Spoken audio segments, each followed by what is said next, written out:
Hello friends, welcome back to this video on analog communication. In this video, we are going to discuss some questions on sampling theorem.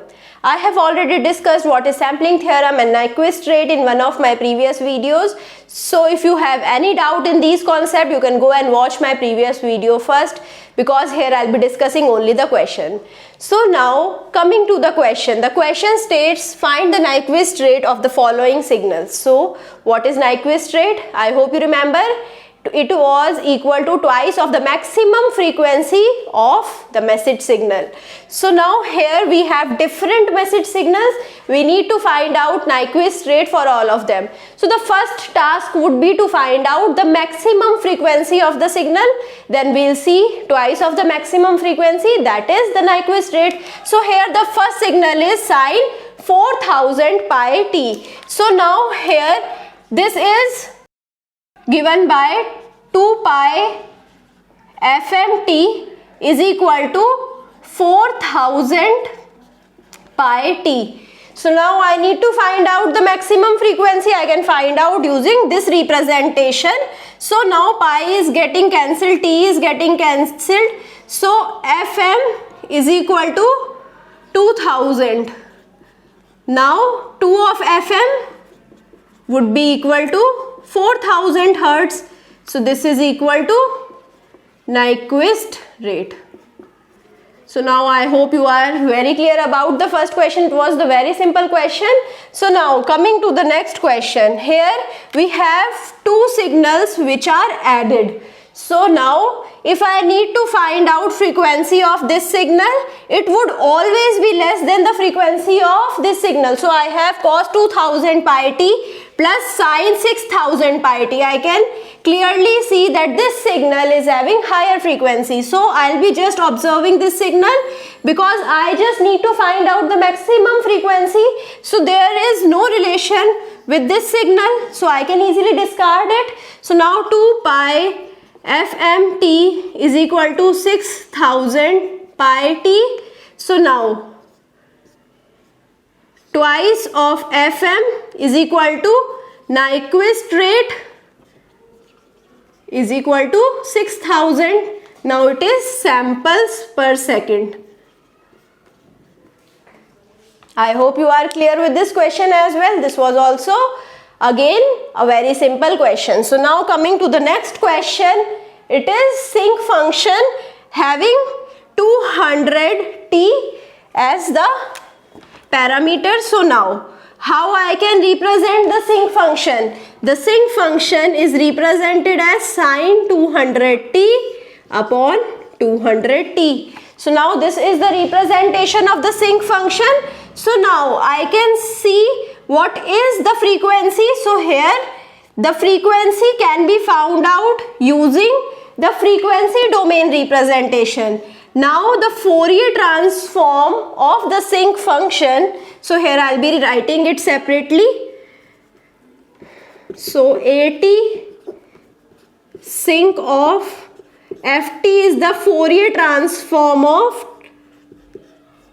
So rect I am just making it. So this is minus t by 2 to t by 2. So and the amplitude is a. Now this a is 1, t is 1. So now here if I am denoting this signal, how it can be denoted in the Fourier transform?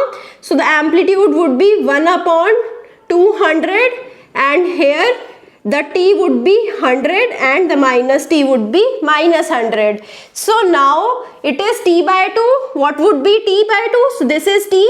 So now t by 2 would be 100 and again t by 2 would be minus 100. So this is the representation of sinc 200t. So now here we don't have any amplitude. So now amplitude is made 1 by making this amplitude of the rect function to be 1 upon 200. Now it is when multiplied with the time, which is 200, it will be 1. So now from here I can see what is the maximum frequency. So 100 is the maximum frequency. So now 2fm is the Nyquist rate, which is equal to 200 hertz.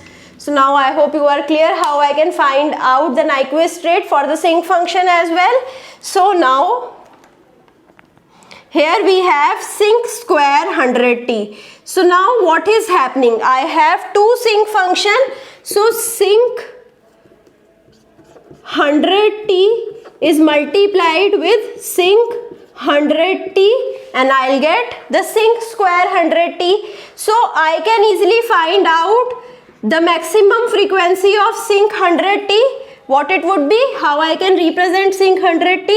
I can represent sinc 100t as a rect function from minus 50 to 50 and the amplitude 1 by 100. Similarly, this sinc function can be represented as rect function from minus 50 to 50 having amplitude 1 by 100.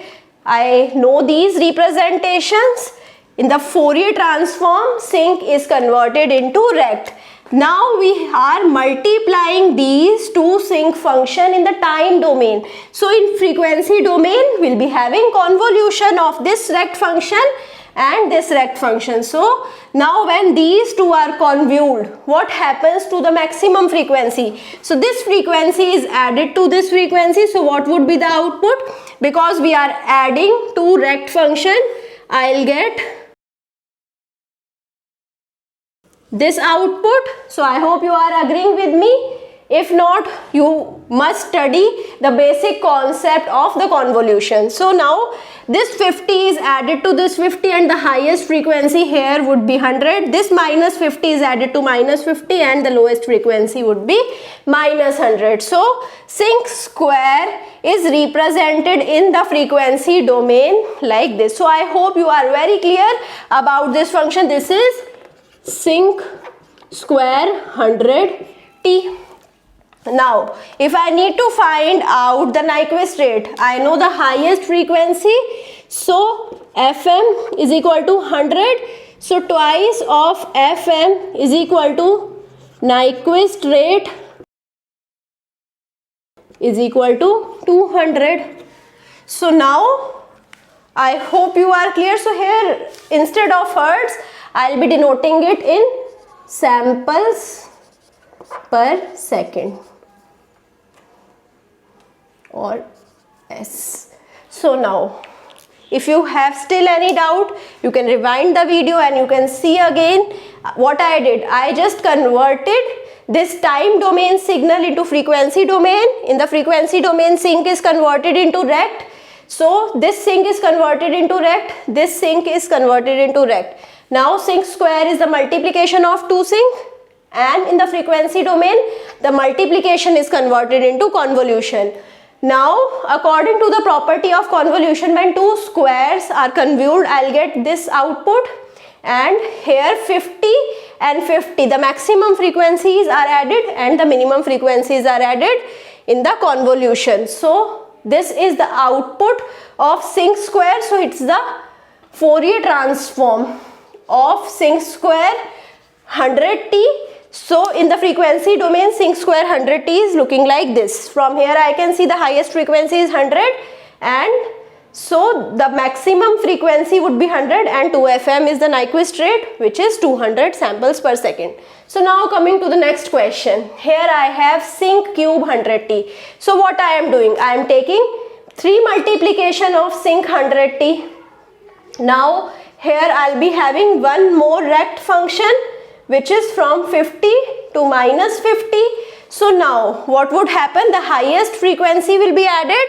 So I'll get the highest frequency, which is 50 plus 50 plus 50, which is 150. So here Fm is 150, which implies Nyquist rate is 300 hertz or samples per second. So now coming to the next question.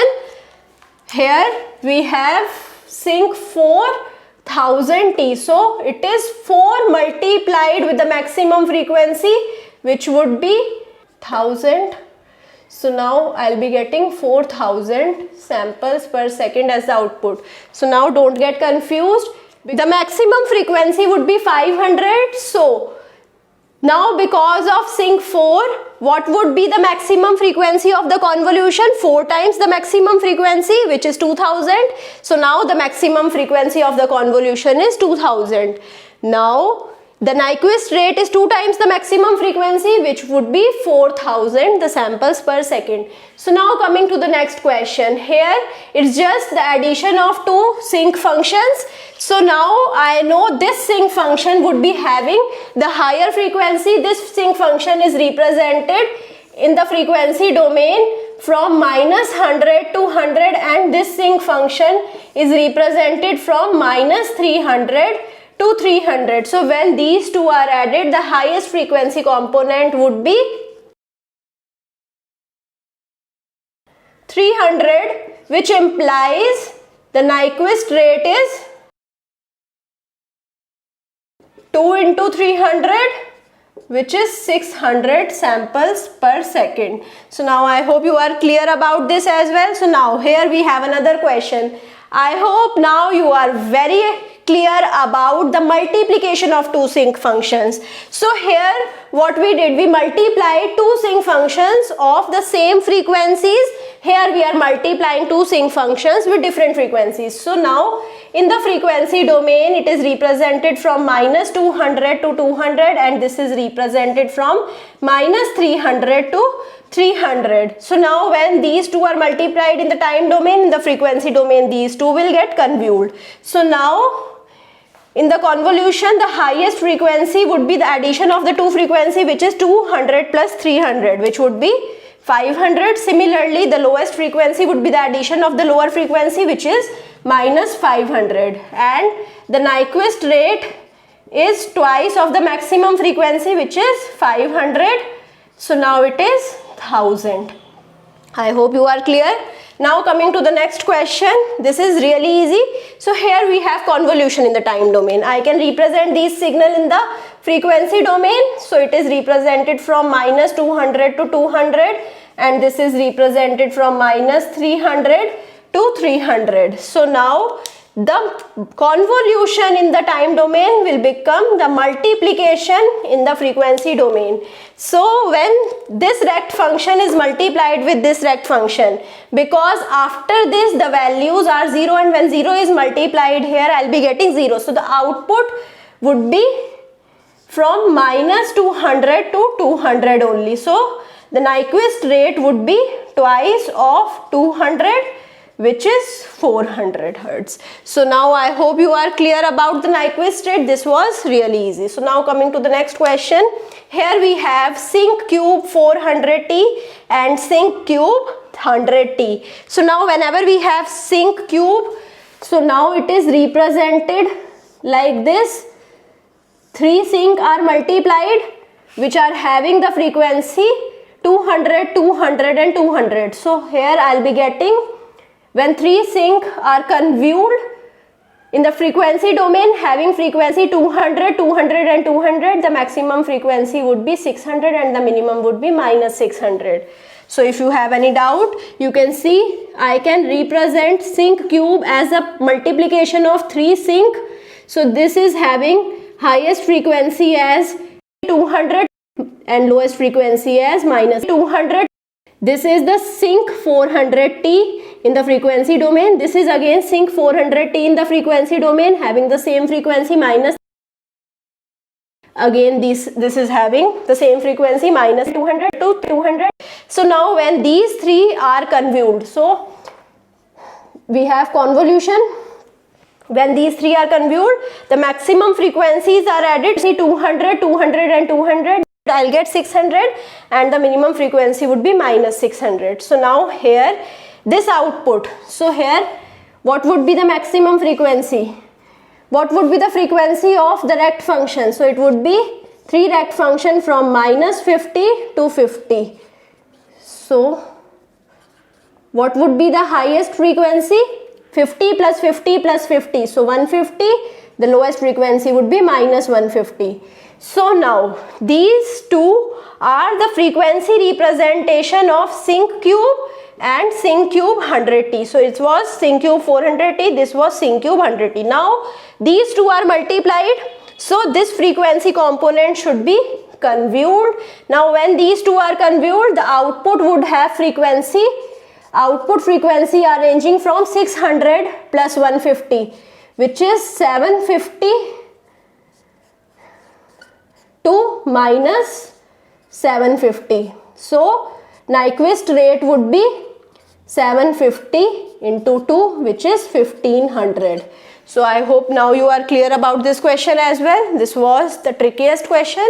So if you have understood this question very well, so now you are very clear about every questions in the Nyquist rate and sampling theorem. So now I'll be stopping my discussion here. I hope you understood each and every question. If you still have any doubt in any of the question, you can put the doubt in the comment and I'll try to resolve it as soon as possible. I hope you like this video. If you like it, share it with your friends, subscribe the channel and push the like button. Thank you.